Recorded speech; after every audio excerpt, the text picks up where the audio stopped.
আসসালামু আলাইকুম ওয়া রাহমাতুল্লাহি ওয়া বারাকাতুহু। সম্মানিত আমার ভিউয়ার দেশ যেখান থেকে যে অবস্থান থেকে সবাইকে অন্তরস্থল থেকে অসংখ্য ধন্যবাদ। আমি বলছি বাংলাদেশ থেকে। অ্যাকচুয়ালি ফ্যামিলির টানে আর অ্যাকচুয়ালি পরিবারের প্রেক্ষাপটে মানুষ কতই না কষ্ট করে। এই যে দেখতেছেন আমার সামনে ছোট্ট একটা অটো এগুলা চালাচ্ছে একটা ছোট ভাই।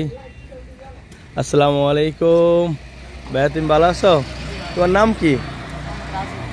মোহাম্মদ রাজু। তোমাদের গ্রামের বাড়ি কোথায়? তোমার বয়স কত? তো তুমি এই বয়সে অটো চালাচ্ছ কেন? আচ্ছা, তুমি তোমার মা বাবাকে কাম করে খাওয়াইতো। তোমার আব্বু কি করে? তোমার আব্বু মাঝে মাঝে চালায়। মানে এক কথা বলতে গেলে কি, তোমাদের ফ্যামিলি দরিদ্র ফ্যামিলি আর তুমি উপার্জনকারী, মানে তুমি অটো দিয়ে ইনকাম করে তোমাদের ফ্যামিলিকে সাপোর্ট করো বা তোমাদের ফ্যামিলিকে লালন পালন তুমিই করো, যার কারণে তুমি কিন্তু এখানে লেখাপড়া করার ইচ্ছা থাকলেও কিন্তু লেখাপড়া করতে পারতাম, তাই তো? ওকে ভিউয়ার্স, তো আপনারা শুনলেন ছোটো ভাইয়ের কথা। এটা হচ্ছে লাইফ, প্রত্যেকটা মানুষের এরকম থাকে। আর এটা হচ্ছে আমার ছোটো ভাই একজন। তোমার নাম কি?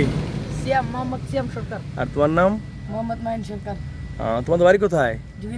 জুগির খেল। আর তোমার? আর এটা হচ্ছে আপনাদের, যদি আমি একটু জুম করে কাছের থেকে দেখাই, এটা হচ্ছে সিগাইল গাছ ক্ষেত্রের কাছে। সো ওকে ভিউয়ার্স, আপনারা ভালো থাকেন, আল্লাহ হাফেজ। ওকে ভাই, ভালো থাকো, আল্লাহ হাফেজ, আসসালামু আলাইকুম।